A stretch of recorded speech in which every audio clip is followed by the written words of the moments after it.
자, 지금부터 우리 1월달 이제 공시누리 모의고사 해설 강의를 시작해 보도록 하겠습니다.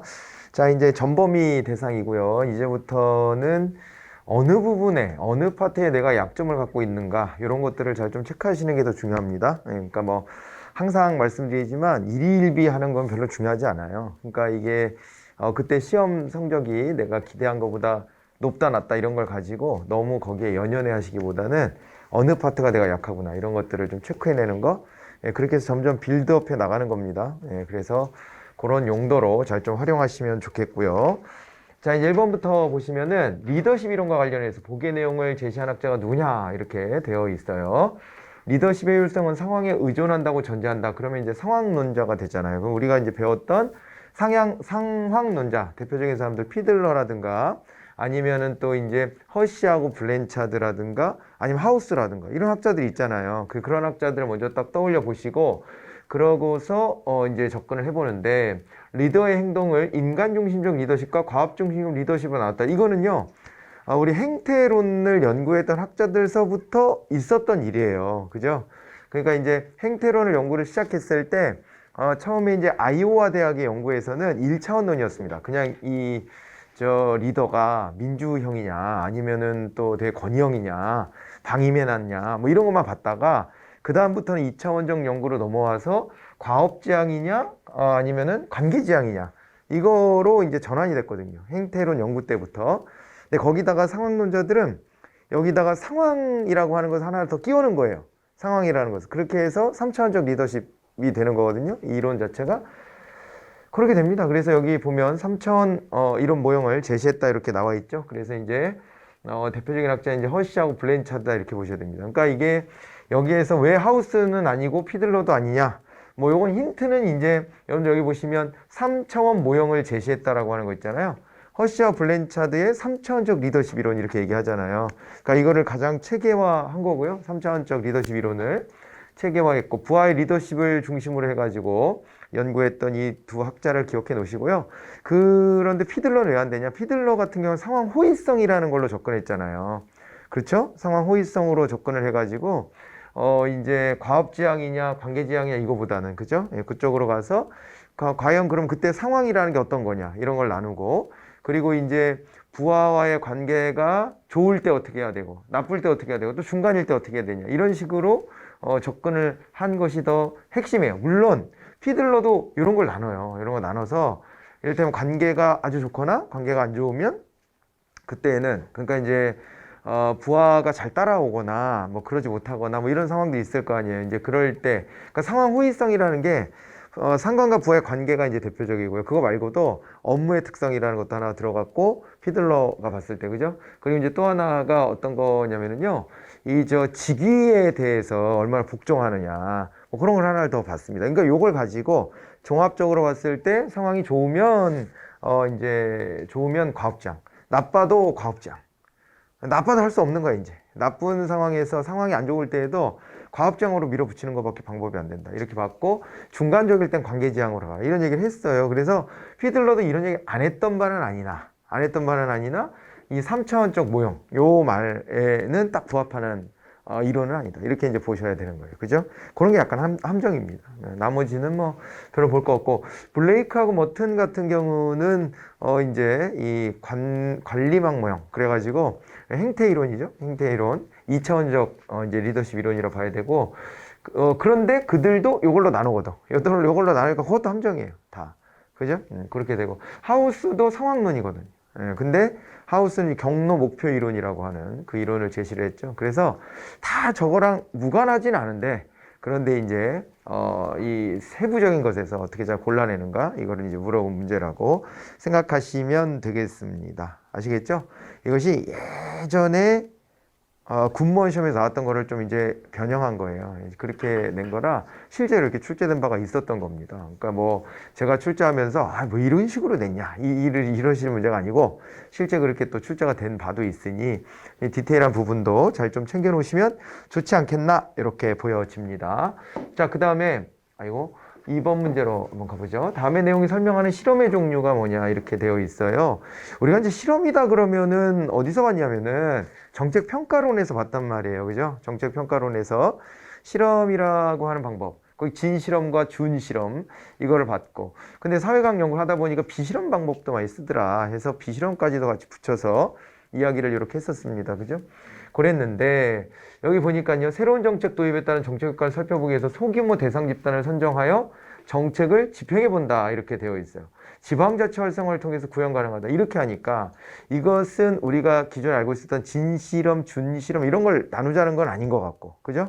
그런 거 말고 또 이제 어떤 실험이라는 이름을 붙여서 해볼 만한 어떤 그 대상들을 우리가 좀 찾아보는 것인데, 집단 실험 이런 말은 잘 우리가 통용하는 말은 아니죠, 그죠? 그런 것이고, 그 다음에 이제 모의 실험, 시뮬레이션이라고 하는 거, 저거는 뭐 쓰는 말입니다. 모의 실험 같은 경우는, 예, 그런 거는 쓰는 말이긴 한데, 모의 실험은 이제 우리가 이제 전체에다가 뭔가 이렇게 요 대상자들한테 실질적으로 뭘 행하기 전에 앞서서 만약 이걸 한다면 어떻게 될까를 미리 예측해 보는 방법이거든요. 그죠? 이제 그런 방법이에요. 그리고 이제 정책 실험이다라고 하면은 일부 대상 집단에게 해당 정책을 실제로 실현해 보고, 그리고 그 효과 여부를 판단하여 확장할지 아니면 축소할지 이거를 이제 결정하는 방식이죠. 그죠? 그렇게 되기 때문에 여기서는 가장 좀 적확하게 그 개념을 따라 들어가려면, 예, 여기서는 정책 실험이 가장 어울리지 않겠나. 특히 뒤에 힌트를 좀 줬던 게 지방자치 활성화를 통해서도 구현 가능하다 그랬는데, 지방자치와 모의 실험 이렇게는 연결하지 않잖아요. 그죠? 그러니까 모의 실험의 대표적인 거는 워게임 같은 거예요. 응? 그러니까 상대방의 전력, 우리의 전력을 집어넣어 놓고 한번 붙어봐. 그럼 이기나 지나. 한번 해봐. 이런 식으로 모의 실험을 해보는 거거든요. 그죠? 그러니까 일종의 축소판을 만들어 놓고 실험하는 거예요. 그런데 정책 실험이다 그랬을 때에는 대상자를 좁혀놓고 그들에게 실제 그 정책을 해보는 겁니다. 현실에서. 해보고서 그것이 실효성이 있다면 확장을 하고, 실효성이 없으면 어떻게 해요? 그러면은 폐기해야죠. 그죠? 그 이제 지방자치를 하면 왜 저게 자동으로 되냐면, 지역마다 막 아이디어 경진대회처럼 새로운 걸 자꾸 합니다. 새로운 걸 자꾸 시도해봐요. 시도해보는데, 그런데 이제 그 효과에 대해서 이제 평가를 해볼 수 있잖아요. 주위에서 이제 바라보는 이 평가들이 있을 거고, 저 괜찮다 싶으면 막 따라해요. 그죠? 그러다 보니까는 되게 나중에 가서 여기에 이제 어떻게 되냐면 전국적으로 할 때보다는 훨씬 더 이제 실패 확률을 줄여주는 이런 효과 가져오죠. 물론 단점도 있어요. 어떤 거냐면 제가 이제 강의할 때 기본 이론 할 때도 말씀드렸을 텐데, 이거를 이를테면은 출산 장려금 이런 걸 주는 거 있잖아요. 그런 거를 특정 지역이 일부만 했을 때에는 그 지역의 인구를 끌어들이는데 도움이 될 수 있어요. 그런데 전국에서 다 해버려, 이걸. 막 다 베끼니까. 그렇게 해서 확산돼 버리면 이거는 이제 안 할 수는 없고, 딴 데가 다 하니까. 안 할 수는 없는데 한다고 인구가 늘어나는 정책은 아니고. 그럼 이제 액수 경쟁을 하는 거예요, 이제 거기서.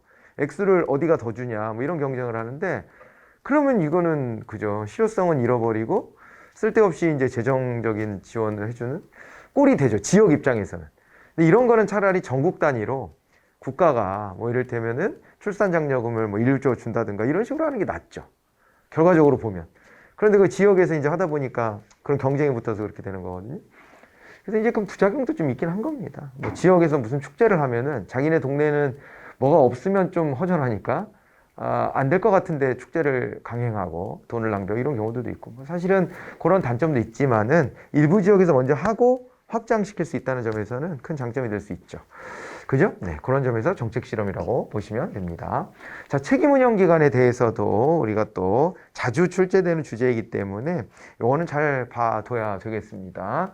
자, 여기 80년대 후반부터 영국의 넥스트 스텝스 프로그램을 통해서 처음 추진되었다 그랬는데, 88년도로 우리가 정확하게 연도도 기억을 하고 있지요. 그때가 이제 대처 총리가 이제 임기 막바지가 됐을 때입니다. 이제 그럴 때인데, 이 넥스트 스텝스라는 프로그램을 통해 가지고 책임 운영 기관을 도입을 했죠. 예. 원조를 더 따져보면은 사실은 뭐 스웨덴 같은 데서 이미 좀 하고 있었다 뭐 이런 얘기도 있긴 있어요. 그러긴 한데 이걸 이제 본격화하고 요거를 저런 이름까지 붙여가면서 대대적으로 한 건 영국이죠. 영국은 그러니까 일부에서만 하고 이런 게 아니라 그런 아이디어를 차용해서 전 부처로 요 이제 책임 운영 기관을 확대해서, 그래서 전체 국가 공무원의 70%가 넘는 정도가 전부 다 책임 운영 기관으로 쪼개져서 이렇게 소속이 이제 나눠지는 이런 경험까지 했던 데가 영국이기 때문에 이 영국을 이제 원조격으로 보고 있습니다. 책임운영기관이 공기업보다 영리 추구의 경향이 더 강하다. 그렇진 않습니다. 왜냐하면 책임운영기관이 되려면 조건이 있는데 그게 어떤 거냐면은 저렇게 이제 맡겨놓고 셀프로 맡겨놓고 니들 잘해봐 하고서 그 효율성 같은 것들을 평가할 수 있어야 돼요. 그러니까 그걸 수치화할 수 있는 것이어야 되는 거긴 한데 그런데요. 만약에 그러면서 민영화가 가능하거나 공기업화가 가능했다면 민영화를 하거나 공기업화를 해야 되는 거예요. 책임운영기관을 지정할 게 아니라. 알겠죠? 근데 책임운영기관이 된다는 것은 그런 평가는 가능하긴 한데 그런데 민영화하긴 좀 그래. 그리고 공기업하기도 좀 그래. 여기는 그래도 정부 사이드에서 직접 공무원들이 챙겨야 될 일인 것 같아. 그럴 때는 책임운영기관으로 지정을 하는 겁니다. 그러니까 공기업이 더 영리추구 경향이 더 강하죠. 그렇죠? 그럴 수 있는 것을 별도로 아예 조직을 공무원이 아닌 자들로 채워서 공기업을 만드는 거예요. 기업이라는 것은 자고로 자기 스스로 돌아가야 되는 거 아니겠습니까? 그렇죠? 자기 스스로 돌아가야 되는 거잖아요. 공기업 우리나라 기준 보면 어때요? 여기서요, 어떻게 돼야 되냐면 자체 수입 비중이 그래도 한 50%는 돼야지 공기업이지. 이런 식으로 본단 말이에요. 무슨 말인지 알겠죠? 자체 수입 비중 그 정도는 돼야지. 지분도 정부가 한 50% 이상 가져야지. 그 얘기는 또 정부가 아닌 쪽도 지분을 같이 공유할 수도 있다는 얘기잖아요. 그렇죠? 이런 게 이제 기준이 돼요. 그런 것이고, 책임운영기관은 꼭 그런 건 아니에요. 그러니까 돈을, 세금을 걷어서 세금을 써도 괜찮아. 그런데 그걸 좀 효율적으로 써야 돼. 이럴 때 책임운영기관 지정을 하는 것이에요. 이게 꼭 자체적으로 영리를 추구해야 되는 그런 대상은 아닌 거죠. 그런 거를 꼭 주의해서 보셔야 됩니다. 2번이 답이 됐죠. 신공공관리론의 조직원리에 따라 등장한 모형이에요. 자꾸 이제 성과 측정을 하려고 하는 거죠. 니네 돈 이만큼 갖다 썼는데 그러면 목표했던 바를 달성했어 못했어 이런 걸 자꾸 따져 묻는 겁니다. 기관장은 공개 모집으로 하고 임기제 공무원으로 보하게 되어 있습니다. 임기제 공무원이라는 표현은 우리나라식 표현인 거는 맞죠, 그죠? 그런 것이긴 한데 아무튼 이제 임기제 공무원으로 이렇게 보한다는 얘기는 연임 안 시킬 수도 있다. 그 얘기를 하는 거죠. 이 성과 측정을 해서 야, 너 아닌 것 같아. 너 그만하자. 이런 식으로도 책임을 물을 수 있게끔 되어 있다는 겁니다. 근데 사실은 그 밑에 있는 구성원들한테는 책임을 물을 방법이 없어요. 직업공무원제인 경우에는. 영국도 직업공무원제 아닙니까? 우리도 직업공무원제고. 그러면은 그 책임을 뭐 어떻게 뾰족하게 물을 수 있는 방법은 잘 없어. 승진이 좀 잘 안 돼. 뭐 이런 거라든가 뭐 그런 거는 있을 수 있겠지. 그죠?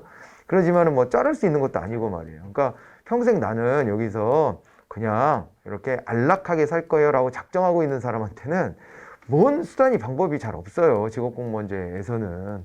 그잖아요. 그런 사람한테는 난 승진 생각 없는데? 승진은 뭐 일만 빡세지 뭐 월급도 뭐 크게 올라가는 것도 아닌데 내가 왜 그 개고생을 하고 살아. 그럴 필요 없지. 이렇게 생각해버리면. 그죠? 그렇게 생각하는 사람한테는 안 먹혀. 야, 너 승진 시켜줄게. 아, 됐어. 승진은 뭐. 괜찮아. 난 그런 거 바라지도 않아. 이래버리면 유인동기가 별로 없죠. 그러니까 고작 해봐야 기관장 정도를 임기제 공무원으로 보해가지고 기관장을 쪼는 거지. 그럼 기관장이 어떻게든 그 내부 구성원들을 어르고 달래든 협박을 하든 겁박을 하든 뭘 해서 끌고 가게 되지 않겠냐 이렇게 기대하는 건데 생각만큼 그 효과가 크기는 좀 어려울 수도 있죠. 그러니까 사기업은 잘릴 수도 있기 때문에 자기가 그런 것 때문에 더 발 동동 구르고 경쟁 안 할래 안 할 수도 없지만 공적 영역이 별로 그렇진 않아요. 저런 정도 수단이 있다. 이렇게 보시면 되겠습니다. 그래도 안 하는 것보다는 저렇게 함으로써 성과 관리를 좀 더 하려고 노력하는 것이다. 이렇게 봐두시고 의사결정 과정의 이론입니다. 이제 마흐라우하고 바라츠가 나왔습니다. 바크라크, 바라크 뭐 이렇게도 불러요. 이제 저 발음을. 근데 이제 영어식으로 이렇게 많이 표현하는데 무의사결정을 수행했다. 이건 너무 쉬운 얘기입니다. 그죠? 그리고 로이가 정책을 구성정책, 분배정책, 규제정책, 재분배정책이 맞는 얘기네요. 그죠? 맞는 얘기고 분배정책을 배분정책으로 해석하는 경우도 있으니까 그건 똑같아요. 근데 경제학에서는 좀 다른 표현이긴 해요. 근데 우리는 뭐 그건 신경 쓰지 않습니다. 그렇게 받으시고 콕과 엘더가 나왔네요. 정책 의제 설정의 외부 주도 모형을 사회 문제, 사회적 이슈화 그리고 공중의제, 공식의제의 과정 거치는 것을 설명했다. 이것도 뭐 괜찮네요. 그죠? 공식의제 그렇게 하면은 지금 정부의제를 말하는 것이죠. 그리고 이제 킹더는 정치적 변화에 따라 결국 일반 대중이 원하는 방향대로 정책 의제화가 된다 이렇게 했는데 일반 대중이 원하는 방향 대로 간다 이런 거라기보다 킹덤 같은 경우에 정책 흐름 모형이라고 하는 걸 제시했잖아요.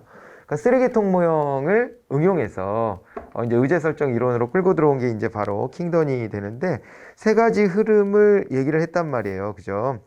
이 세 가지 흐름은요 어떻게 돼요? 이 세 가지 흐름이 문제 흐름이 원래 있고 거기다 정체 흐름과 정책의 흐름이 있다 이렇게 얘기를 한 건데 그런데 그것이 딱 맞물렸을 때 정책 의제화가 된다는 것이지 대중이 원한다고 모든 게 다 의제화가 된다라고 말할 수는 없는 거예요. 정치적인 여건이나 이런 것들도 무르익어야 되고 그런 것이 대중이 원한다고 다 되는 건 아닌 거라는 거예요. 또 정책 흐름이라는 것은 대안이 있어야 된다는 거예요. 그러니까 대안은 아직은 짠 건 아니야. 그런데 대안이 좀 눈에 보여야죠. 대충이라도 이게 대안이 있겠구나. 이런 감이 잡혀야 됩니다. 대중이 원한다고 무조건 다 정책 의제가 될 수는 없다. 이해되나요?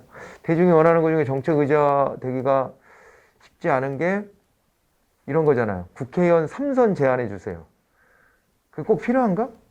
잘 모르겠어요, 저는. 별로 찬성하는 입장 아니거든요, 저는. 그러니까 이게 신고 조화도 있어야 되고 거기에서 쭉 이렇게 인정받은 사람은 계속 할 수도 있게 해야지. 굳이 그걸 3선 제안을 할 필요는 없다고 보는데 3선 제안을 이런 데는 하는 거잖아요, 시장은. 왜냐면은 시장은 인사권, 재정권 이런 걸 쥐고 있는 사람이라 그거는 한 사람이 너무 오랫동안 하면은 여기가 이제 부패가 생기거나 이런 문제가 있다고 보는 것인데 의원은 그렇진 않아요. 의원은 자기가 결정할 수 있는 거는 뭐 거의 없어. 그러니까 자기가 법안을 내도 여럿이 다 같이 통과시켜야 되는 것이 자기 맘대로 뭘 해요, 혼자서. 그래서 이건 시민을 대표하고 시민이 뽑아주는 사람이 가서 하면 된다고 나는 생각하는데 그런데 또 국민들은 그걸 또 원하잖아. 그런데 그게 정책적으로 실효성이 있다라고 보여지지도 않고 특히 기득권을 가진 국회의원들이 원하지도 않을 거고 그러니까 잘 안 돼. 이게 잘 안 되는데 이번에 여당에서 이거를 논의해 보겠다 여기까지 왔죠. 그런 게 사실은 정책 의제 채택 과정에서 정치적 흐름이지. 선거 때가 되니까 선거 때가 되니까 그리고 다른 당하고 합당을 하려고 하는데 그 당이 걸었어 그 조건을. 야 합당해야 되니까 논의하자 이렇게 해가지고 그걸 받았어. 일단은 그게 정치적 흐름이야 그게. 그러니까 이런 거지. 기존의 국민이 원할 때 됐냐? 그랬으면 수십 년 전에 됐어야 돼요. 근데 의제화가 한 번도 된 적이 없거든요. 그런 얘기가. 최근에 들어서 의제화 되는 거예요. 정치적 흐름이 맞물린 겁니다. 그게. 아시겠죠? 그러니까 어쩔 수 없는 거야. 거기서 야 됐어. 지금은 좀 조용히 하고 있어봐. 일단은 논의는 하는 걸로 약속하자. 이런 정도까지는 온 거죠. 됐어요? 이거 사례가 좀 돼요? 그러니까 국민이 원한다고 바로바로 의제화 되는 게 아니에요. 이런 흐름들이 맞물려야 된다. 응? 그렇게 받으시면 되고요. 그리고 됐죠. 그래서 4번이에요. 4번이고 인사제도와 관련된 다음 사람이 틀린 것 찾아봐라 그랬습니다. 인사행정의 능률성, 합리성을 중시하는 직위분류제도는 역관주의를 배경으로 추진되었다. 역관주의를 배경으로 직위분류제가 나온 건 아니죠. 왜냐하면 역사성으로 보면은 미국에서 역관제에 반대하면서 실적주의가 등장했고 그 실적주의의 일환으로 직위분류제가 자리를 잡는 거니까 역관제의 토대다 이렇게 보기는 좀 어렵죠. 그렇고 다만 나중에 그런데 그 실적주의에다가 역관제적 요소를 가미해서 적극적 인사행정이라는 개념을 끄집어냅니다. 그죠? 그렇게는 같지만 그렇다고 이것을 역관주의를 배경으로 추진됐다 이렇게 말하기는 어렵고요. 그 다음에 직업공무원제도는 젊은 인재들을 공직에 유치해서 일생 동안 공무원으로 근무하도록 운영하는 인사제도다라고 했는데 뭐 이거는 당연히 맞는 거죠. 일생을 목표로 한다. 그래서 원래 연령 제한이 있어요. 왜냐면은 가능성 있는 사람 뽑아서 그 조직 안에서 순환보직도 시키면서 막 가르치고 능력을 신장시켜가면서 쓰는 거거든 평생. 그런 개념이에요. 그래서 연령 제한이 있었던 겁니다. 연령 제한이 있었던 건데 우리나라도 있다가 그거를 우리나라는 없앴다. 우리나라는. 근데 그것이 직업공무원제 모든 나라가 다 없앴다 이렇게 하시면 안 돼요. 네, 원래 학력 제한도 있고 있습니다. 다. 그러니까 급수별로 신규 임용할 때 학력 제한도 두고 그 다음에 연령 제한도 두고 그렇게 했었던 건데 이제 그런 부분들에 대해 가지고서 이제 우리나라는 폐지를 했다. 우리나라는 뭐 그런 식으로까지만 봐두시고요. 그 다음에 실적주의는 인사권자의 탄력적 신축적인 인적 자원 운용에 걸림돌이 될 수 있다. 이건 왜 그러냐면 당장에 이렇게 보면 위에 있는 사람은 하위 조직 여러 개를 다 관장하는 사람이잖아요. 그렇게 보다 보면 야 거기 있는 그 부서 있잖아. 거기 부서를 이쪽 옆에 팀으로 좀 합치면 어때? 이런 생각이 들을 수도 있잖아요. 그러니까 그런 게 구조조정이잖아요, 일종의. 그런 거를 하려고 할 때 큰 반발이 부딪힐 거예요. 왜냐면은 이게 병합이 되거나 했을 때 원래 내 일이 없어지는 겁니까? 그럼 날 자르겠다는 거네요. 이런 식으로 받아들여요, 실적주의는. 근데 직업공무원제 같은 경우는, 계급제 같은 경우에는 그렇지 않거든요. 일생을 공무원으로 복무하게끔 약속되어 있는 것이라서 병합이 돼도 어떻게든 내 자리를 만들어 준다라고 하는 생각을 합니다. 그래서 저항이 적지만, 그런데 이 직위분류제는 그렇지 않거든요. 그러니까 그 일에 맞는 사람으로 나를 불러들인 건데 이 일이 당장 사라지게 생겼다. 그러면 나도 날아간다라고 생각하기 때문에 반발도 크고, 그리고 이 구성원들을 활용하는 데 있어서 리더도 제약이 그만큼 따르는 거죠. 그죠? 그래서 요거 이제 신축적인 인적 자원 운용에는 걸림돌이 되고, 계급제가 이제 신축적인 인적 자원 운용에는 굉장히 이제 유리하다 이렇게 볼 수가 있는 겁니다. 여권제는 1829년 미국의 잭슨 대통령이 의회에서 발표한 연두교서로부터 더욱 강화됐다. 시작까지라고 하면 좀 그건 좀 그래요. 왜냐면 본격화는 이때 된 게 맞는데요. 그런데 이제 그 제퍼슨 때부터 역관제적인 흐름이 이제 처음 나타났다 이렇게 보거든요. 제퍼슨이면 3대 대통령입니다. 3대 대통령이기 때문에 잭슨은 7대 대통령이에요. 그러니까 이제 일찌감치 저런 것들을 막 이제 추진은 했었던 건데 이거를 이제 대놓고 하겠다. 본격화한 것이 잭슨이어서 잭슨 하면 역관주의 이렇게 바로 연결이 되고 있습니다. 잭슨의 민주주의 이런 식으로도 표현하죠. 그죠? 그렇게 알아두시고요. 그 다음에 이제 넘어갑니다. 예산제도에 대한 다음 설명 중 옳지 않은 게 뭐냐 그랬는데, 계획예산제도는 장기적인 계획에 치중하기 때문에 정책결정권이 고위층에게 있다 이렇게 되어 있습니다. 이 맞는 얘기죠. 저거는 5년짜리 장기 계획을 먼저 짜고 그게 앞에 P죠. 플래닝 속에서 개별 프로그래밍을 하는 겁니다. 그렇기 때문에 저것은 이제 위에서 아래로 내려보내는 하향적 예산제도다. 우리가 이제 하향적 예산제도에 해당되는 게 흔치 않아요. 그래서 대부분 다 상향적인데, 하향적 예산제도로 얘 PPBS하고 그 다음에 우리나라가 되게 유사한 거 하고 있다 그랬죠. 그게 바로 이제 총액배분 자율편성제도. 요게 됩니다. 되게 유사한 거예요. 그게 그거예요, 사실은. 큰 차이 없어요, 사실은. 어떻게 보면. 왜냐면 우리가 그걸 하면서 국가 재정 운용 계획이라는 걸 짜잖아요. 5년짜리 계획을 같이 곁들여서 하죠. 그렇게 하기 때문에 그냥 그게 그거야. 그런데 이제 어찌 됐거나 그거는 이제 시작은 다른 거니까. 그러니까 이제 따라오는 보는데 얘네들은 하향적 예산제도가 맞아요. 그렇지만은 이제 대부분은 다 상향적 예산제도죠. 근데 얘는 하향적인 게 맞습니다. 그렇게 돼서 정책결정권도 고위층에게 있다 이렇게 보시면 되겠고요. 목표관리 예산제도 MBO는 단기적 목표에 치중하죠. 그러니까 이걸 비판하면서 나타난 거잖아요. MBO가. 이걸 비판하면서 그 다음에 나타난 거잖아요. 이게 이제 존슨 때, 이게 닉슨 때. 닉슨이 이제 존슨 행정부 해왔던 것을 비판하면서 MBO를 받아들였는데, MBO는 다시 상향적 예산으로 간 거고요. 그 MBO라는 게 뭐예요? 목표관리 제도잖아요. 스스로 목표를 수립한다. 근데 그러려면 내 스스로 구성원 전체가 나의 목표를 수립하려면 반복 일상적인 업무를 전제해야 하는 겁니다. 그래야지 내 계획이라는 게 내가 구상이 되지. 그렇잖아요. 그죠? 아니, 제가 군대 가서 쫄다고 생활을 해보니까, 아니, 도대체 훈련이 되면 나보고 어디로 가라 이러는데, 이게 왜 날 그걸로 보내는지를 아무도 안 알려줘. 그 전체적인 그림이 안 보이는 거예요. 그림이 안 보여서, 그래서 답답하더라고. 왜 해야 되는지 모르겠는데, 하나니까 하는 거야, 그냥. 그렇게 돼. 어느 조직이든, 그 조직의 쫄따구들은 그렇게 돼요. 시야가 그냥 나한테 주어진 매뉴얼대로만 하는 거지 큰 그림을 내 머릿속에 담을 수가 없어요. 그런 정보를 주지도 않아 잘. 그죠? 그런 상황이 되잖아요. 그래서 그런 사람한테 너 계획을 네가 짜봐 이렇게 하면은 뭐 어떻게 하겠어. 전체가 어떻게 돌아가는지 내가 잘 알지도 못하는데 계획을 짜봐야 뭐 내가 지난번에 내가 그때 비상 걸렸을 때 내가 지켜야 될 초소로 1분 30초 만에 갔는데 올해는 1분 20초 안에 끊어볼게요. 이런 거밖에는 계획을 짤 수 있는 게 없는 거예요. 자기의 목표는 그런 식으로 짜게 되는 거예요.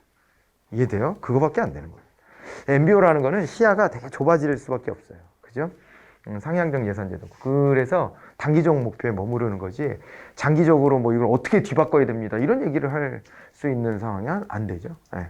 MBO라는 거가 그런 특성이에요.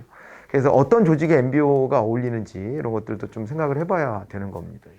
자, 통제지향적 예산은 하향적 의사 결정 구조를 가지며 활동에 정보에 초점이 있다 이렇게 되어 있는데 이건 이제 틀린 거죠. 이거는 왜냐하면은 통제지향적 예산이면 LIBS를 말하는 거 아니겠습니까?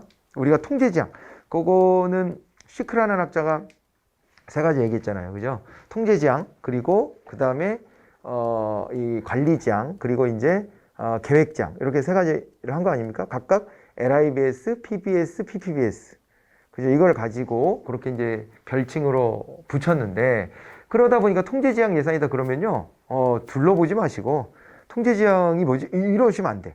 저건 즉각적으로 통제지향? 그럼 LIBS 이렇게 가야 돼요. LIBS. LIBS 상향적이지 이렇게 딱 가셔야 돼. 하향적이라 하시면 안 돼. 왜냐면 이게 통제지향이다 보니까 위에서 통제를 하니까 하향이지 이렇게 하시는데 그게 아닙니다. 예산을 짤 때 자기들이 되게 디테일하게 품목별로 막 짜는 거예요. 그래서 올려. 그러면 그걸 가지고 야 이거는 빼라. 이거는 좀 깎아라. 이런 식으로 통제한다는 거지.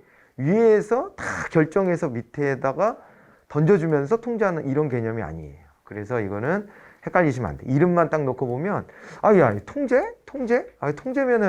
통제면 하향이지 이렇게 될 가능성이 높은데 그런 식으로 자가 발전하시면 안 됩니다. 그렇게 받으시고요. 성과주의 예산 PBS는 전략계획서, 연간 성과계획서, 사업성과보고서 작성 분진원. 그러니까 이 LIBS가 문제가 너무 품목 단위별로 쥐어 짜는데 짜는 것까지는 뭐 돈을 절감하자는 거니까 그렇다 치는데 그런데 이게 사업 단위로 봤을 때는 성과를 내려면 돈 좀 써야지. 돈도 안 쓰면 어떻게 성과가 납니까? 그렇지 않습니까? 그죠?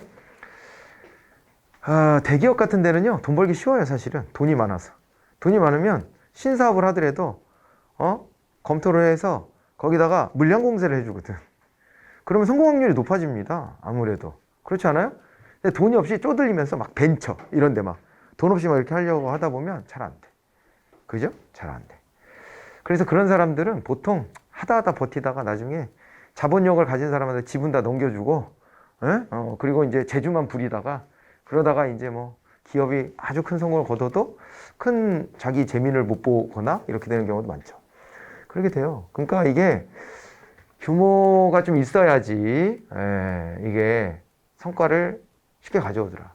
그 얘기를 여기다 이제 대입해 보면, 성과주의 예산제도는 쪼잔하게 야 이거 얼마 썼어 이거 줄여 이거 10% 빼 이런 식으로 좀 하지 말고 사업 단위별로 성과가 좀 나게끔 돈 좀 써야 될 때는 좀 써주고 그럽시다. 국가가 돈도 없는 것도 아니고 말이야.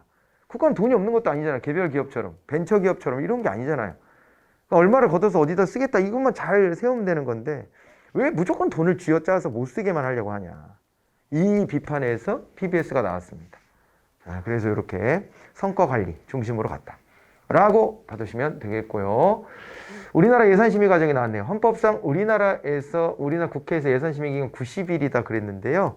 요거도 기출응용입니다 지금. 자, 여러분들 있잖아요. 90일이다 그랬는데 60일입니다 헌법상으로는.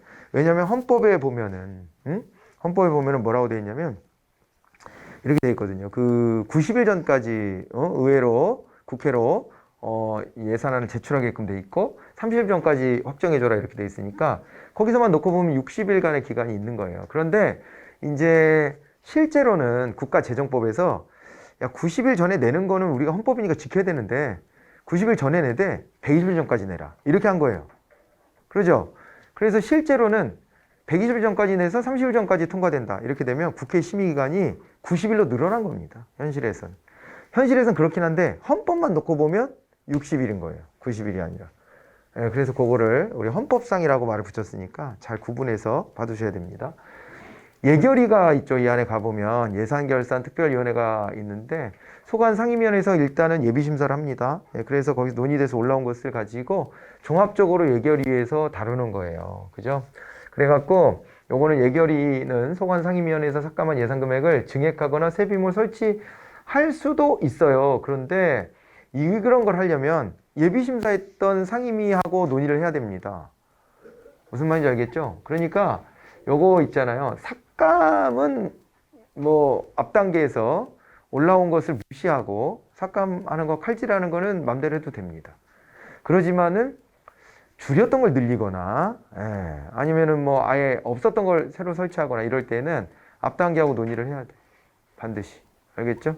우리나라 예산구조 그렇게 돼 있다. 그래서 나름의 예산 통제를 저런 식으로 하고 있다. 돈이 막 국회에서 늘어나는 거 이걸 막으려고 한다. 이 2022년 예산이요. 정부가 제출했던 것보다 액수가 늘었거든요. 늘었는데 저도 머리 털라고 처음 보는 것 같은데 그런 식으로 되는 거. 그러니까 이게 비상이라고 보는 거예요. 계속 지금 상황이 코로나 때문에 안 좋으니까 그러니까는 어떻게든 해보려고 예산을 자꾸 늘리는 거지 이게 그죠? 그러다 보니까 이런 일이 벌어지기까지 한 건데 본래는 증액을 하려면은 골치 아프잖아요. 그러니까 증액을 많이는 안 해요. 원래는. 그래서 원래 제출받은 것에서 삭감돼서 통과가 되기 마련인데 이거는 전체적으로 늘었더라고요. 오히려. 그러니까 이런 것도 특이한 현상이고 그렇게 늘려놓고도 1월 달에 추경을 하겠다 그러잖아요. 1월 달 추경도 머리 털라고 저도 처음 보는 것 같아요. 1월 달 추경도. 응? 그러니까 작년 예산은 일정이 촉박해서 또 어떻게 하기 어려우니까 그냥 그대로 하고 그나마 증액한 건데도 1월 달에 또 하겠다 이렇게 하는 건데 그 이제 12월 달 2021년도 12월 달에 보면 오미크론 확산 뭐 이런 거 있잖아요. 그죠? 그런 게 이제 오다 보니까 야, 이것도 안 되겠다. 이렇게 또 접근하는 거죠. 뭐 자영업자 등등 뭐 해서 아니면 전 국민 재난지원금 이런 거 논의하는 과정에서 그런 게 나옵니다. 뭐 그건 우리가 뭐 찬반할 수 있는 거지만은 어쨌든 그런 일이 벌어졌다고요. 그죠? 그런 일이 벌어졌는데 되게 독특한 거고 원래는 우리가 칼질만 자유롭게 하는 거지 막 증액을 쉽게 하기는 안 돼 있어요. 원래가. 의회 차원에서 그렇게 하는 것은 차단을 하죠. 원래. 자 이제 그런 식으로 받으시고 상임위 예비심사를 마친 예산안은 요거는요 예결위에서 종합심사를 하는 거죠. 아까 말씀드렸던 내용이네요. 전년도 결산안은 익년도 예산안보다 먼저 국회로 제출된다. 자 봐봐요. 전년도 결산안은 언제까지 국회로 제출돼요? 5월 31일까지 제출이 돼야 됩니다. 그죠? 예.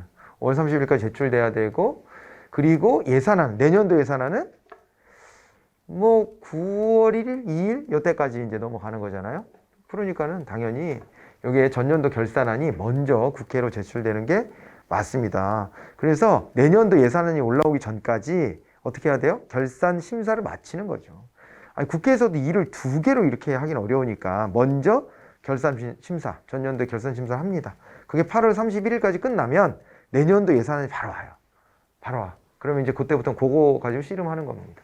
그렇게 받으셔야 되고요. 자, 답은 1번이었고 넘어갑니다. 공무원 윤리 및 부패와 관련된 설명 옳지 않은 걸 찾아봐라 이렇게 돼 있는데요.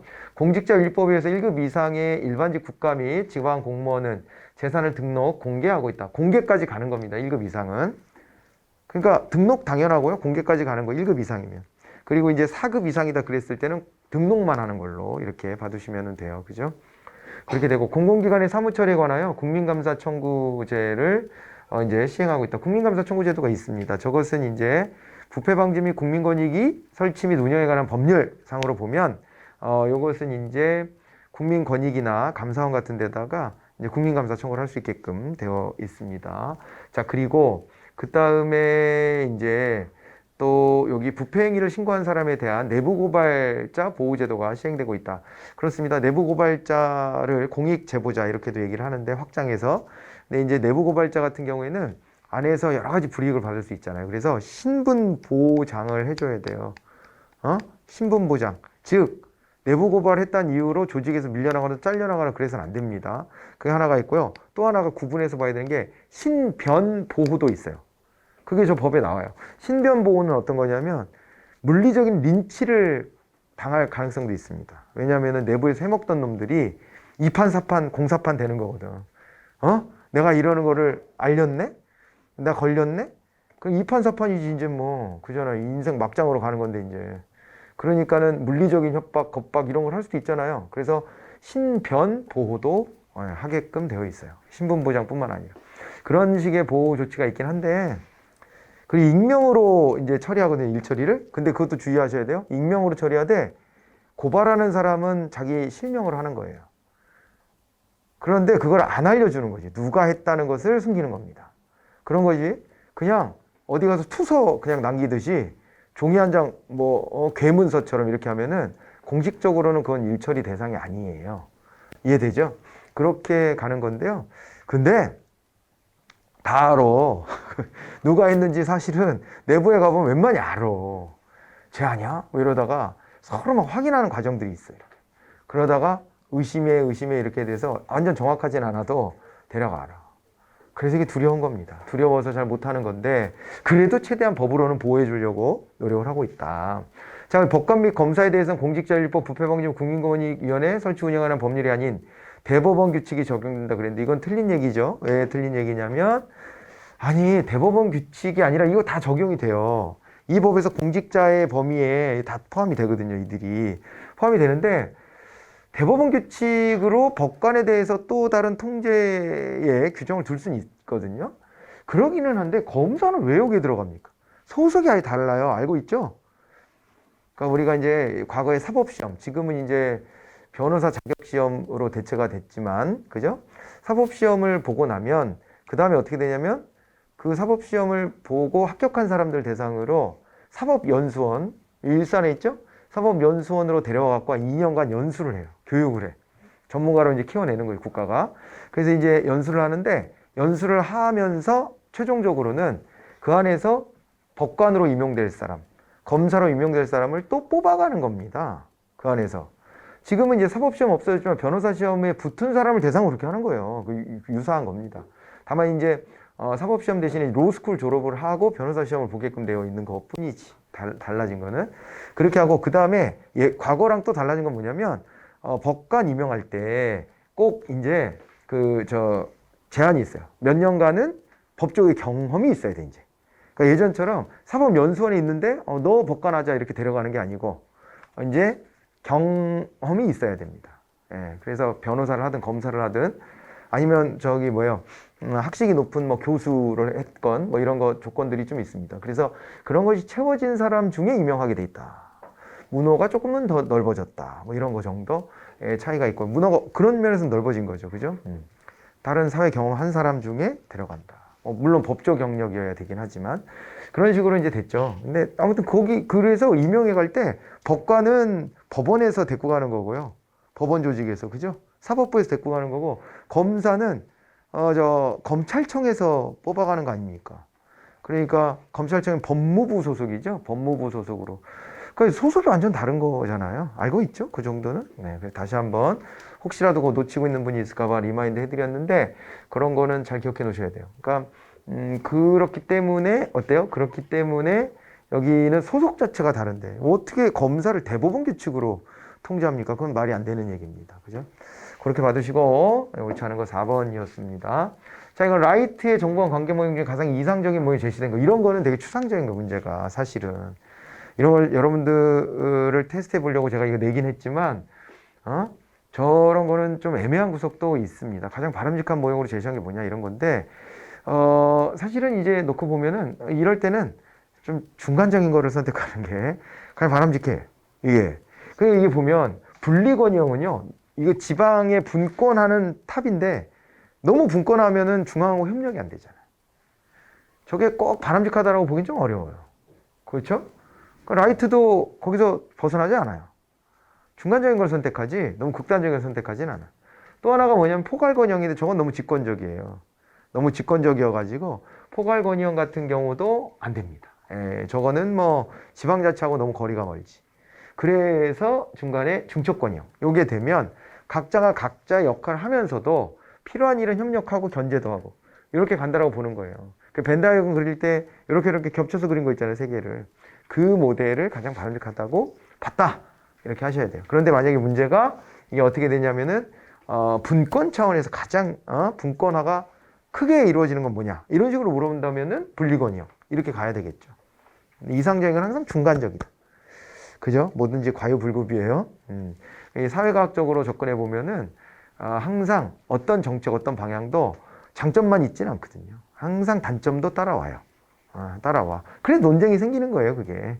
그런 건데 우리가 이제 뭘 선택할 것이냐의 문제거든요. 그 다음은 뭘 선택할 것이냐의 문제인데 그런 차원에서 보면은 항상 절충적인 안이 현실에서는 가장 좀 바람직할 수 있는 것이지 이거를 너무 한쪽으로 몰고 가는 것은 부작용이 반드시 또 크게 도드라집니다.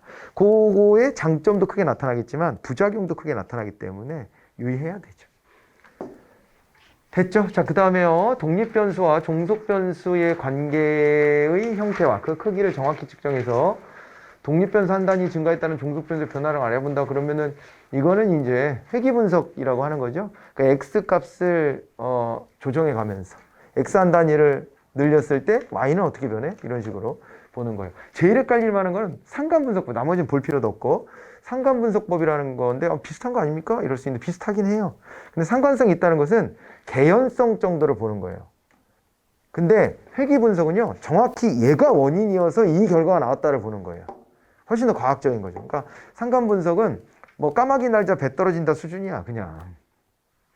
그런데 회귀 분석은 까마귀가 난다고 배가 떨어지나?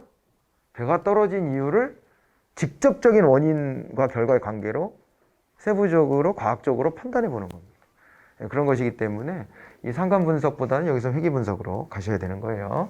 자, 그랬고 그 다음에 정책 집행 시 집행자가 갖는 재량.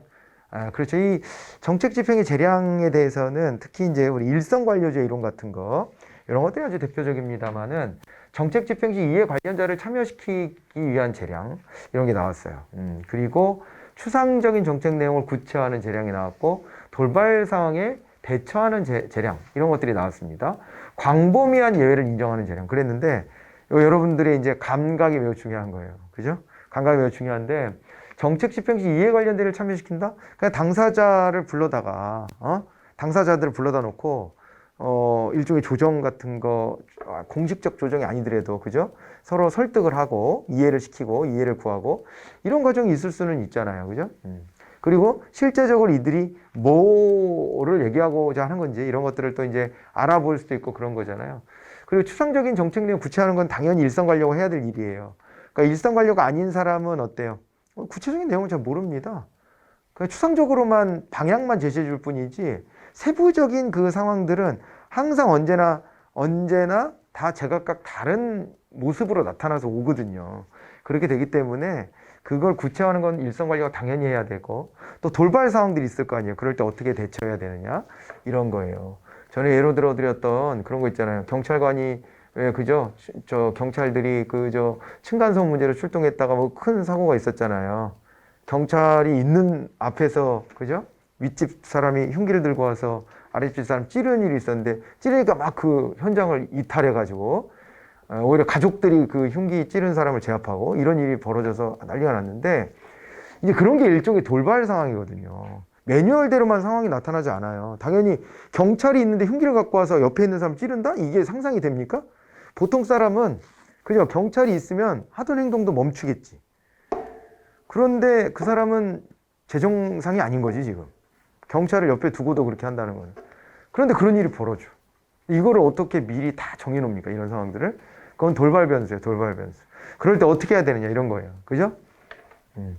그래서 그 당사자들은 결국에는 뭐 해임이 됐지만 당사자들은 뭐라고 이제 항변했었냐면은 매뉴얼에 따라 지원을 요청하려고 그랬다.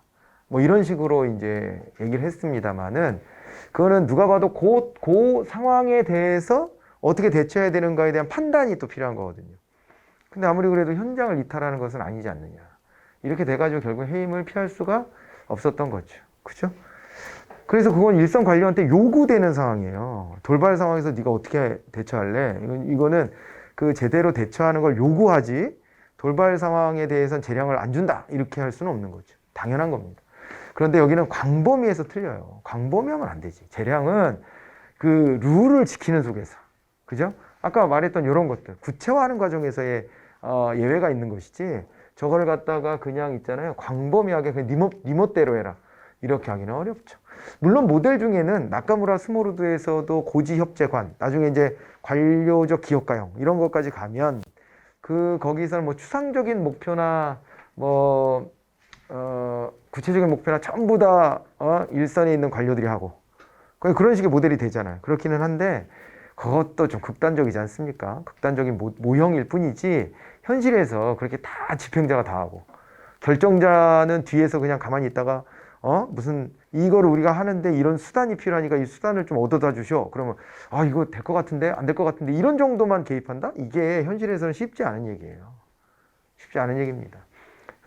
그것은 그 집행자에 대해서 엄청난 권한이 부여돼야 되고 그 집행자에게 엄청난 신뢰 이런 것들을 가지고 있을 때나 예외적으로 가능하지 실제로는 그렇게 가기는 어렵죠. 그렇죠? 그렇게 가는 무형의 일환으로 뭐 맥나마라 국방장관 뭐 미국에서 그런 사례 막 들잖아요. 그러니까 그런 사람은 막 대통령의 신임을 받아가지고 대통령이 국방 관련된 거 당신이 알아서 해. 뭐 거의 이런 식으로 돼야 집행자가 막 자기 재량을 막 쓰는 거지. 그게 되겠습니까? 쉽게? 예. 그래서 그리고 그게 잘못하면 민주주의를 파괴해요.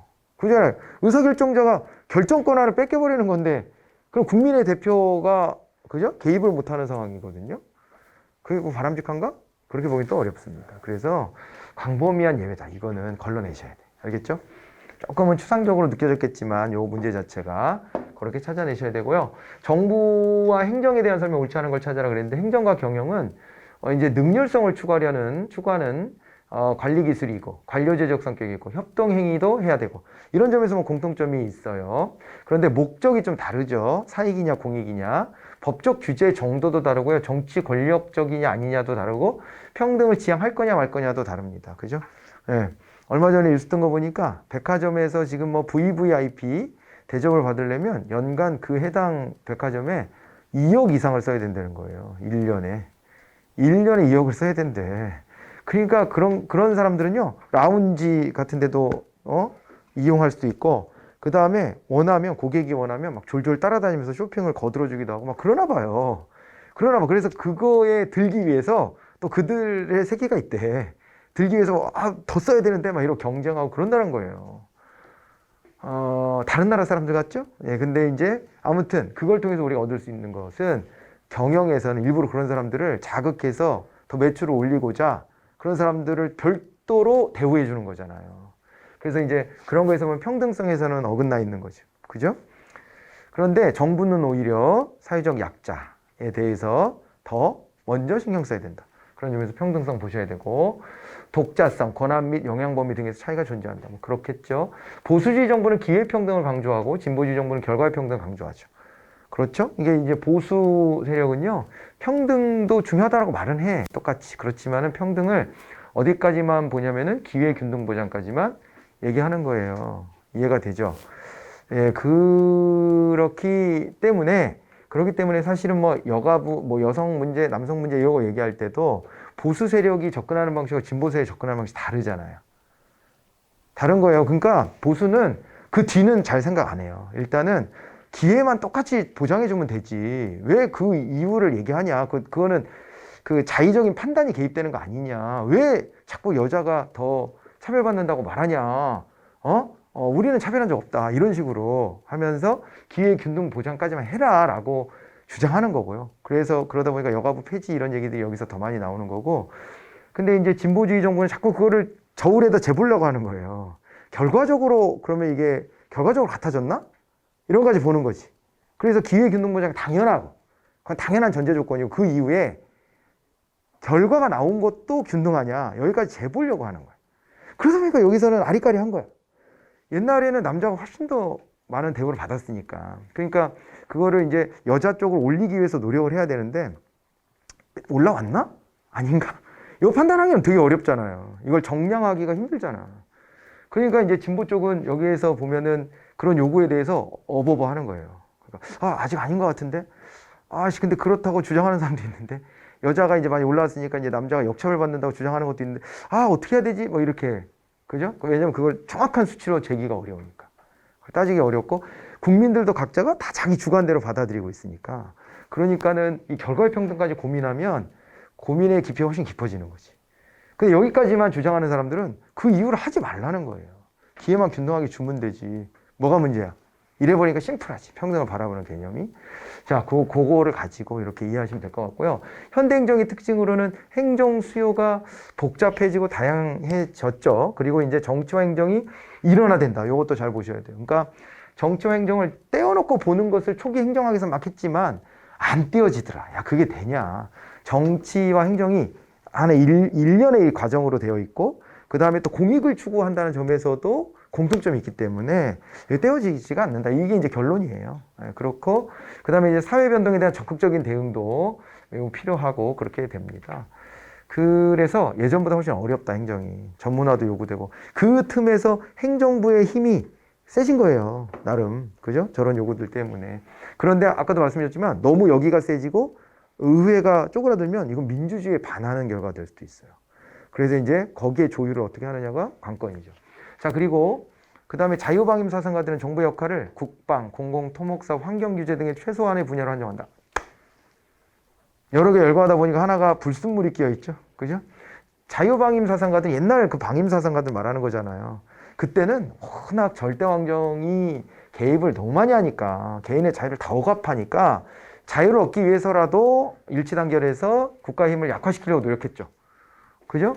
그때 사상 그대로만 놓고 보면 국가는요 필수 공공재만 하는 거예요. 그게 국방, 치안, 뭐 저런 토목공사까지는 넣어줄 수 있어요. SOC 토목공사까지는. 그런 건 넣어줄 수 있지만 그 이상 가는 거, 환경규제 같은 거는 적극적 개입입니다. 정부가 다시 적극적으로 개입해서 잘했다 못했다 평가도 하고 잘하면 떡 주고 못하면 벌 주고 이런 식으로 해서 개입을 능동적으로 하는 거예요. 그래서 이거는 큰 정부에서 이루어지는 일입니다. 작은 정부에서는 환경규제 이런 거는 관심 없어요. 경제활동의 자유를 보장하는 게 목표가 되기 때문에 냅두는 거지. 환경규제까지 하려면요. 이건 생산하면 안 돼. 이런 방식은 안 돼. 여기다 이런 물질을 넣으면 안 되는데 이런 것까지 다 해야 돼. 무슨 말인지 알겠죠? 그래서 그 논쟁이 하나가 있어요. 여러분 뭐가 있냐면은 질병관리청이라는 게 생겼잖아요. 원래 있었죠. 질병관리본부가. 그런 것처럼 우리가 이제 독극물 같은 거 있잖아요. 이런 거 있죠. 이런 것들에 대해 가지고 또 관리하는 부서가 따로 있어야 되는 거 아니냐. 이런 주장이 사실은 있습니다. 그런데 그거를 추진하려고 했었거든요. 화학물질을 관리하는 질병관리본부처럼 그런 거를 만들어 보려고 했는데 안 됐죠. 왜냐면 기업의 로비가 장난 아니에요. 왜냐면은 기업 입장에서는 그런 거를 하게 되면 그런 이제 화학물질 같은 것들을 이제 관리하는 데가 정부가 생기면 그러면 정부가 어떤 물건 하나 만들 때에도 다 들여다보겠다는 거죠. 야, 여기 이 독성 물질 들어가면 안 되는데 이거 들어가면 안 되는데 이거 빼야 되는데 이런 식으로 개입하다 보면 모든 정보가 다 오픈되고 뿐만 아니라 자기네 기업 활동에 대해서도 정부가 이래라 말아라 최종 결정을 다 내려주잖아. 그래요, 안 그래요? 그래서 반대하는 거예요. 그래서 안 된 겁니다. 이게 추진이 있었습니다. 말씀드렸었잖아요. 가습기 살균제 사건 때문에 그 이후에 이거 만들려고 그랬어요. 화학물질에 대해서 정부가 다 관리하려고. 그런데 안 됐지. 이게 환경규제 같은 거 이렇게 하려면 정부의 힘이 엄청 세지는 거고 기업의 자유는 많이 쪼그라드는 것이기 때문에 논쟁이 생깁니다. 이해되죠? 이건 큰 정부입니다. 네, 그렇게 정리하자고요. 그 다음에 행정이론에 대한 설명 옳지 않은 거 그랬는데 윌슨 베버리안의 직권적 능률성 패러다임에 대항하여 공공서비스 공급에서 관할권의 중첩을 통한 경쟁 원리를 도입하여 이제 민주행정 패러다임을 제시한 학자는 와일도다. 이거 틀려버렸네요. 와일도가 아니고 저거는 네 오스트롬이죠. 빈센트 오스트롬입니다. 민주행정 패러다임 그죠? 학자를 가지고 헷갈리게 이렇게 했는데 와일도 같은 경우에는 형평성 추구를 위해 가지고 그죠? 예, 형평 추구를 위해서 시민을 고객으로 인식하면서 대응성을 높일 것을 강조했고 그 다음에 이제 이렇게 기존의 관료제를 비판하면서 참여와 중첩성을 강조했던 학자 민주행정 패러다임을 제시했던 빈센트 오스트롬 구분이 돼야 됩니다. 그죠? 네, 방향도 완전 달라요. 사실은 네, 방향도 많이 다르고 그렇습니다. 하몬 등의 현상학적 행정이론은 상징적 상호주의를 배경으로 한다는 게 맞는 얘기죠. 하몬 네, 현상학자 그죠? 행위이론이라고 하죠. 행위이론 같은 거를 제시했던 학자인데 요거 이제 현상학 안에서도 행위이론 그래서 뭘 비판한 거예요? 행태이론을 비판한 거예요. 행태이론을 뭘 비판했냐? 행태이론은 개별 행정인의 행동들을 모아서 행태라고 규정하고 그 행태를 바라보고 연구하는 거잖아요. 근데 그러다 보면 개개인의 차이를 무시하게 됩니다. 복수형이니까 이게. 행태가 복수형이니까 그죠? 그래서 행동들로 가지 말고 그냥 개개인의 선택, 행동, 행위에 주목해야 된다. 요거를 강조한 게 이 현상학 그 안에서도 행위이론입니다. 그렇기 때문에 여기서는 상징적 상호주의 이게 개별주의거든요. 상징적 상호주의 자기들끼리의 대응관계 모든 것들을 다 그때그때 다른 걸로 이렇게 취급해 주는 거예요. 근데 이제 행태이론은 과학적 연구를 하고 싶었던 거잖아요. 그러니까 행태라고 하는 것을 어떤 패턴으로 만들어 버리는 거지. 공무원은 이래 라고 규정하려고 했던 거고, 그거를 비판한 거예요. 야, 공무원 다 똑같아? 다 다르지? 왜 공무원은 다 그렇다고 주장해? 이런 식으로 접근하기 때문에 개별로 파편화해서 접근하는 거예요. 그래서 그럴 때 나오는 말이 상징적 상호주의, 이런 말이 나오는 겁니다. 그러니까 전체주의의 반대라고 생각하시면 돼요. 집단주의, 전체주의 같은 것하고는 반대로 보시면 됩니다. 비교행정론의 리그스가 있죠. 리그스는 원래 이제 비교행정론 또 뭐 얘기를 하지만은 그 앞에 이제 생태학, 환경 생태론 뭐 여기에도 관련 있는 학자입니다. 그래서 이 리그스가요, 융합사회와 분화사회 둘로 나눠서 비교를 해봤죠. 그러니까 이게 이제 농경사회와 산업사회 비교한 거지. 그때는 정보사회는 없었으니까. 저 둘을 비교를 하다가, 그러다가 이제 나중에는 프리즘 사회라는 거 하나 끼워 넣어서 세 개로 이렇게 분석을 했고, 공공선택 이론은 정치 철학에서는 홉스와 스피노자 사상 배경을 같이 하며, 정치학에서는 메디슨 토크빌의 사상과 맥을 같이 한다. 예. 이런 것도 있는데, 이것도 이제 기출 응용이거든요. 기출 문제 가지고 이제 제가 바탕으로 해서 만들어서 좀 냈는데, 홉스와 스피노자 같은 경우가요, 이 개인의 어떤 선택 같은 것들에 대해서 중시하는 그 정치 철학을 가졌기 때문에 공공선택 이론이라고 하는 것 자체를 이제 여기랑 빗대서 얘기하고, 그 다음에 정치학자들 중에서 메디슨 토크빌 같은 사람이 자유주의적인 성향을 가지고 가서 이 공공선택 이론하고 연결을 지은 거예요. 그러니까 이 공공선택 이론이라는 것 자체가 여기에 경제학의 베이스를 깔고 있는 거 아닙니까? 그래서 저기는 이제 개인주의가 바탕에 깔려 있어요. 한 사람 한 사람의 선택, 이런 것들 존중하는 게 더 중요해서 그런 거랑 연결하는 건데, 이런 게 나오기도 해요. 가끔씩 나오기도 하는데 아주 드물게 나옵니다. 너무 걱정할 필요 없고, 이런 것 때문에 내가 토크빌도 공부해야 되냐?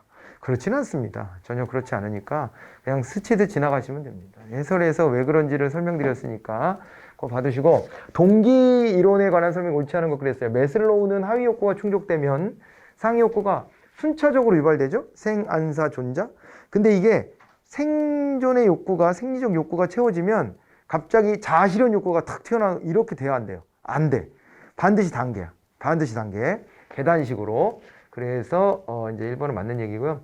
허즈버그는 동기 요인은 만족감을 느끼게 하는 것이 아니라 불만을 막는 작용을 하는 것이라 주장했다. 이건 틀린 얘기네요. 허즈버그가 이렇게 얘기한 것은, 이거는 이제 동기 요인이 아니라 위생 요인이죠. 위생 요인, 다른 말로 하면 불만 요인입니다. 그렇게 말을 바꿔야지 저게 맞는 얘기입니다.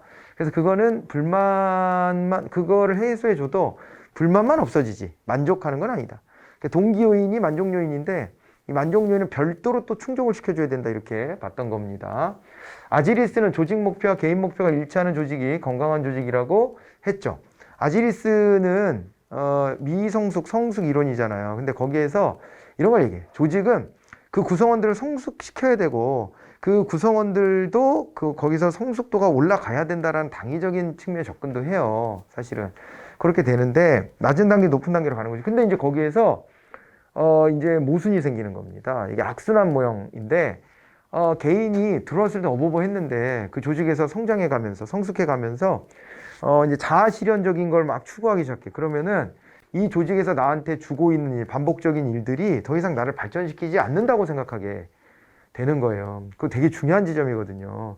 내가 이 조직에서 다른 데 가는 것보다 월급이 좀 적어도 이 안에서는 내가 발전하고 성장한다라고 생각하면 그 조직을 선호하는 경향도 많아요. 그렇지 않아요? 축구에 빗대보면 축구 선수가, 유명한 축구 선수가 있는데, 그 나보다 더 잘하는 포지션 겹치는 선수가 있는 팀에서 대우를 더해준다고 해서 거기로 쏙 가는 사람들이 있어. 그런 사람도 있습니다, 물론. 근데 거기에서 출전 기회를 못 얻어. 그러다 보면 자기가 발전이 아니라 퇴보해버리거든요. 근데도 난 유명한 팀에 있었어. 뭐 월급 많이 받고 있었어. 뭐 이런 것 때문에 선택을 했던 건데, 그런 선택을 하기도 하지만, 근데 그 선택은 반드시 결과가 뒤에 가서 별로 좋지는 않더라고요. 좋진 않아. 오히려 내가 발전할 수 있도록 출전 기회를 보장해주는 팀. 당장에 내 돈이 좀 적더라도 그런데 가서 뛰면, 거기서 계속 실전 감각을 유지하면서, 그러면서 배우는 거죠. 점점 배우고 기량이 향상되고, 그렇게 되면 더 큰 기회가 또 온다, 이렇게 생각하는 거예요. 그렇게 선택하는 경우도 있죠. 그죠? 그래서 이제 그 후자에 주목을 해봐야 돼, 우리가. 그래서 이 구성원들 중에는 여기가 이제 더 이상 내 그릇하고 안 맞는다. 내가 더 커지려면 그릇이 좀 커져야 되겠다. 옮기려고 한다는 거예요. 그러다 보면은 이제 부조화가 일어나는 거죠. 개인의 목표와 조직의 목표 부조화가 일어나. 그렇게 되면 또 새로운 사람을 뽑아갖고 처음부터 다시 또 그죠? 교육하고 이런 게 이제 악순환이에요. 그런 걸 얘기했거든요. 그래서 조직 목표와 개인의 목표가 일치하는 정도가 높은 조직이 돼야 된다. 그래야지 이게 건강한 조직이다. 이렇게 이제 설명을 했던 것이고, 동기 이론은요, 내용 이론과 과정 이론으로 나눌 수 있는데, 엘더퍼의 이론은 이거는 이제 뭐 내용 이론이죠, 그죠? 내용 이론이고 매슬로우랑 연결되고, 브룸의 기대 이론은 과정 이론이고 쉬운 얘기네요. 자, 그래서 답은 2번이었습니다. 쉬운 문제였고요. 길이는 길었지만 우리가 이제 저 정도는 다 알고 있고, 기획의 기본 철학을 지적한 내용으로 옳지 않은 게 뭐냐 이렇게 되어 있습니다. 기획이라고 하는 게 요즘에 시험에 잘 안 나와요. 근데 이거를 왜 냈냐면 그래도 혹시나 하는 마음으로 그냥 낸 거예요. 뭐 놓치지는 말고 가자. 이렇게 이제 말씀을 드린 건데, 왜 우리가 기획 이론이 안 나오냐면 왜 그렇다 그랬어요? 왜 그러냐면은 기획이라고 하는 게 우리가 개도국 때는 필요한 개념이에요. 근데 선진국이 되면 정부가 기획하는 거 그거는 한정적이어야 됩니다. 정부가 모든 걸 다 기획한다라는 걸 기대하거나 그걸 바라거나 거기 기대거나 해서는 안 돼요. 우리가 아직 거기서 의식이 못 벗어났어요. 그래서 제가 그런 얘기 했었잖아요. 과거에 뭐 창조 경제니, 최근에는 뭐였죠? 뭐 문재인 정부에서도 그 비슷한 거 막 얘기하고 그런 거 있거든요. 그러니까 그 자꾸 정부가 뭘 선도해야 된다. 기업을 끌고 가야 된다는 생각을 해. 자꾸. 근데 이거 개도국 마인드입니다. 개도국 때는 그게 필요하거든요. 근데 미국 봐봐요. 미국은 민간이 주도하고 그 다음에 정부는 뒷받침을 해주는 거예요. 선진국 경제 그렇게 가야 되는 겁니다. 알겠죠? 아니, 정부가 설정할 수 없는 게 우리가 이제 어쩌다 보니까 뛰다 보니까 예전에는 뒤에 서 있었거든. 그러면 옆에서 막 잔소리 해가지고 어떻게 하냐면 이제 그런 거죠. 코치를 해가지고 앞으로 따라붙는 거를 하는 거잖아요. 그러니까 쟤는 이런 식으로 해서 빨리 가더라. 너도 이렇게 빨리 가라. 이게 코치가 돼. 그런데 어느 순간 봤더니 우리가 거의 맨 앞에 와 있는 거예요.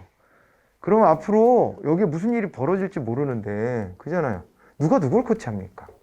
그래서 오히려 민간의 창의성 같은 것들을 존중해주는 방향으로 가야 될 필요성이 굉장히 커요. 그런 점에서 기획론은 시험에서는 잘, 출제는 이제는 안 된다. 우리랑 상황이 이제 안 맞는다라고 보는 거예요. 그렇긴 하지만 놓치지 말고 보자. 뭐 그런 건데, 이게요, 봐보세요. 규범성의 확보, 통제 지향성, 이건 기획하고 별로 안 맞습니다. 왜냐면은 통제 지향성 좀 그렇다 쳐. 기획이니까. 기획을 한 대로 움직여라. 뭐 이건 하향적이니까. 그렇다 치지만 규범성을 확보한다는 것은 이것은요. 규범성을 확보한다는 거는 어떤 거냐면 시키는 것만 하라는 거거든요. 근데 규범성은 그게 옳은 것만 하라는 거예요. 옳은 거. 근데 기획에서는요. 꼭 옳은 일만 하라는 거라기보다는 어떤 거냐면요. 이렇게 해야 돼요. 그때그때 현실에 부합하는 걸 선택하게 하는 거예요. 우리의 현실. 요거를 극복하는 거. 그러니까 효과성에 초점 맞추잖아요. 그러다 보니까 규범성보다는 요거는 이제 합리성 같은 걸로 대체가 돼야지 맞습니다. 그렇게 되고요. 나머지는 이제 통제 지향은 하향적이니까 그런 얘기를 할 수 있고, 여기 합리성 나왔죠. 효율성도 당연히 이제 추구를 하고요. 미래지향적이죠. 이런 점들을 특징으로 한 번만, 많이 틀리셨을 거예요, 이거. 우리가 평소에 공부했던 내용도 아니고. 그래서 한번 이렇게 감만 살려놓고 가는 겁니다. 모의고사는 그런 성격도 있어야 돼요. 혹시 모를 것에 대해서 대비도 해봐야 되니까. 그리고 여러분들이 반드시 저런 희한한 주제들이 섞여서 나올 거니까. 그러니까 그런 거 대응을 하셔야 됩니다. 이번에 바우처 제도인데요. 전자바우처는 바우처 관리의 투명성과 효율성 제고에 기여하죠. 뭐에 비교해서? 그 전에 종이 바우처에 비교해서. 그죠? 그 다음에 또 식품이용권, 푸드스탬프, 개인에게 쿠폰 형태로 식료품의 구매권을 지급했던 것이죠. 미국에서 실시를 쭉 해오고 있고 지금도 하는 제도입니다. 종이 바우처를 전자 바우처 바꾸려고는 하고 있지만은, 그죠?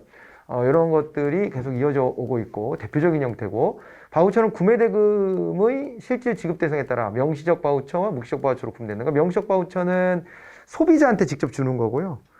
바우처를. 그 다음에 묵시적 바우처 같은 경우는 공급자, 생산자한테 줘버리는 거예요. 그러니까 이런 대상자들이 오면 그냥 줘라. 서비스를 해줘라. 그럼 나중에 돈 줄게. 이렇게 가는 거죠. 그리고 답은 너무 쉽죠? 예, 이런 어이없이 주워 먹는 문제도 나와요. 또 섞여서 나오니까 그런 것도 난이도 조정용으로 이런 것도 넣은 겁니다. 이건 뭐 누가 봐도 이건 당연히 종이 바우처가 아니라 전자 바우처겠지. 누가 요즘에 이런 걸 종이 바우처로 줘? 말이 안 되는 얘기죠. 예, 그래서 이제 4번이 답입니다. 그렇게 보시고요. 행정이 추구하는 가치에 대한 설명 옳지 않은 것 그랬는데 민주성. 국민과의 관계와 정보관료제 내부의 의사결정 과정에 두 가지 측면에서 논의가 되죠. 그게 대내적 민주성과 대외적 민주성이 있는데 국민들의 참여를 끌어내는 것은 대외적 민주성이고 그 안에 구성원들의 참여를 끌어내는 것은 대내적 민주성이다. 이렇게 보셔야 되는 거고요. 그 다음에 투명성, 공무원의 부패를 방지하는 가장 중요한 가치 한 가지입니다. 뭐든지 다 오픈돼야 되는 거지. 그죠? 오픈돼야 된다. 이렇게 되고 합법성이 지나치게 강조되면 행정 본래 목표가 왜곡될 수도 있다. 이렇게 되어 있는데 그럴 수도 있죠. 그러니까 합법성이라는 것은 절차, 규정 요거를 강조하는 건데 그것도 필요하지만 그것에만 매몰되게 되면은 그러면은 원래 이제 우리가 추구하려고 했던 것들이 이제 또 이제 미스가 날 수도 있는 겁니다.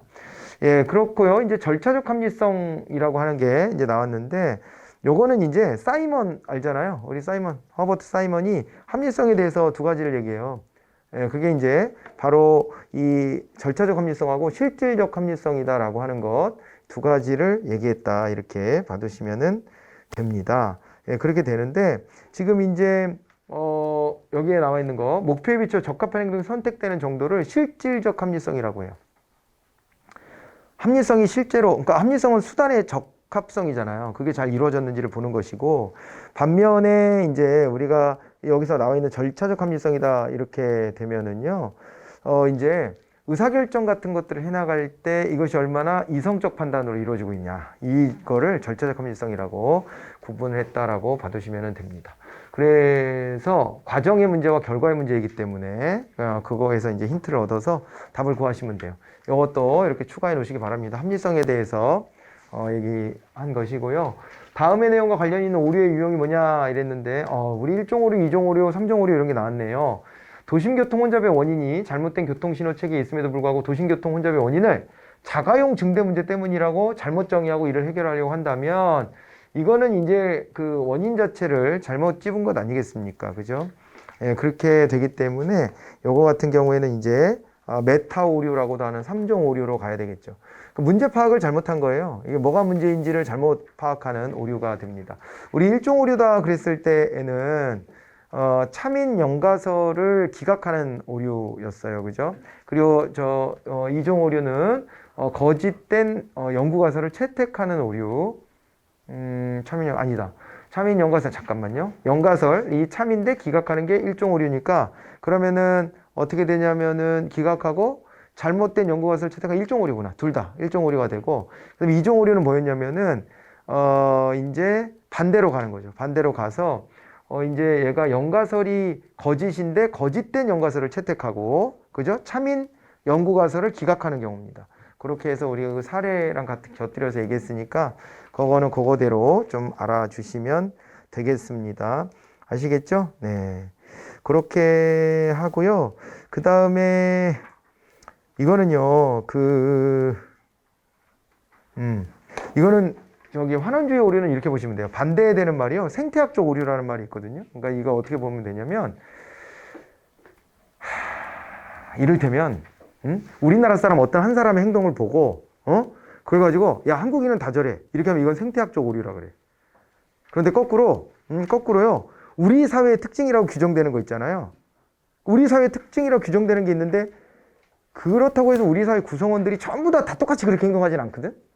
근데 모든 구성원이 다 그럴 거야 라고 생각하는 게 환원주의 오류예요. 그러니까 전체를 부분으로 다 쪼개 들어오는 게 환원주의 오류야. 누구나 다 그럴 것이다. 이렇게 보는 거. 예를 들어 한국인은 K-팝의 나라답게 노래도 잘하고 춤도 잘 출 거야. 말도 안 되는 얘기지만 그런 가정을 한번 해봅시다. 그런 가정을 해. 그런데 실제로 한국인들이 흥이 뭐 좋고 노래와 춤을 즐겨 한다 쳐도 뭐 누구나 다 좋아하는 건 아니잖아. 근데 누구나 다 그럴 거라고 생각해. 이건 환원주의 오류가 되는 거예요. 개별화했을 때 누구나 다 그래. 이런 식으로 가는 게. 알겠죠?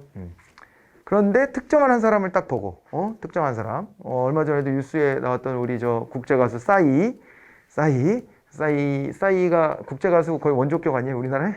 근데 이제 싸이가 어디 뭐 외교 무대에서 또 공연을 했다면서요. 근데 이제 싸이를 보고 우리나라 한국 남자는 다 저렇게 생겼겠구나. 몸매가 다 저런가 보다. 이렇게 하면은, 물론 저보다 훨씬 훌륭한 몸매를 가졌지만, 어찌됐거나, 그냥, 말하자면, 그런 식으로 해서 한 사람의 특성을 보고, 그 전체도 다 그럴 거야 라고 생각하면 그게 생태학적 오류가 되는 거예요. 이해가 되죠? 네. 이렇게 해서 접근을 해보시면 돼. 이게 환원주의 오류와 생태학적 오류. 네, 그렇게 해서 나눠서 보시기 바랍니다.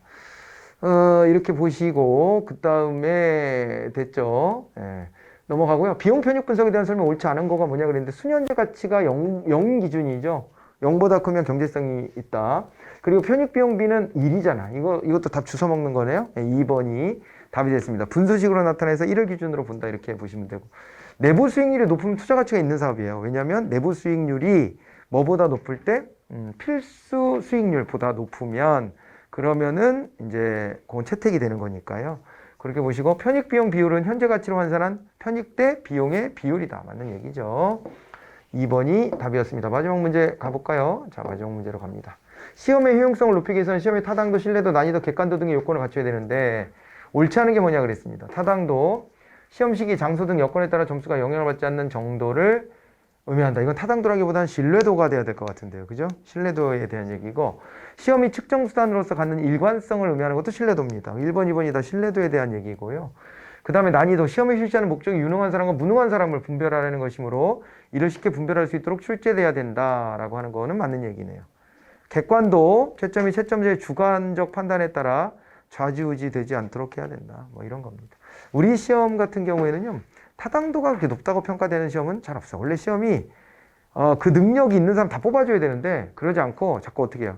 일부만 합격시키려고 하다 보니까 자꾸 깎아내고 이렇게 떨어뜨리려고 하는 목표가 생겨요. 그러다 보면은 타당도가 떨어지죠. 우리 대학 갈 때 수학 그렇게 많이 공부할 필요가 뭐 있어요, 솔직히. 그잖아요. 근데 수학으로 모든 걸 다 평가하잖아요. 우리 영어는 그딴 식의 영어 성적이 높은 게 뭔 의미가 있어요, 공무원 생활하는데. 그래서 자꾸 이제 누군가를 떨어뜨려야 되다 보니까 그렇게 가는 거예요. 그러니까 타당도가 높을 수가 없어. 높을 수가 없다고요. 그죠? 예를 들어 운전면허 같은 거 여러분 따셨나? 운전면허 같은 거 그 장래 코스 있잖아요. 운전 경력 뭐 20년 된 사람 갖다 놓고 거기서 해보라 그래봐. 100점 맞나? 그 시험은 시험인 거야, 그냥. 시험은. 어디선가 감점 요인을 주려고 막 애쓰기 때문에 그런 걸 익히고 들어가지 않으면 운전 경력이 많아도 점수가 차감될걸? 그런 식이야, 다. 모든 시험이. 예? 그래서 요것도 이제 그런 면이 좀 있고요. 신뢰도나 뭐 이런 거 난이도도 맨날 흔들리고, 객관도는 굉장히 높았었는데 요즘에는 면접이 강화가 되고 있기 때문에 그런 면에서는 객관도도 조금 낮아지고 있어요. 그런데 그거는 또 이제 타당도 같은 걸 좀 높이기 위한 노력의 일환이에요. 객관식 시험만으로는 공무원에 적합한 사람 찾기가 좀 어렵지 않나. 그래서 면접을 늘리는 건데, 면접을 늘리다 보니까 객관도는 또 좀 떨어지는 어려운 문제죠. 그래서 자, 이제 이렇게 정리를 하고 마무리를 짓도록 하겠습니다. 네, 고생하셨고 다음 달에 또 찾아뵙겠습니다. 수고하셨습니다.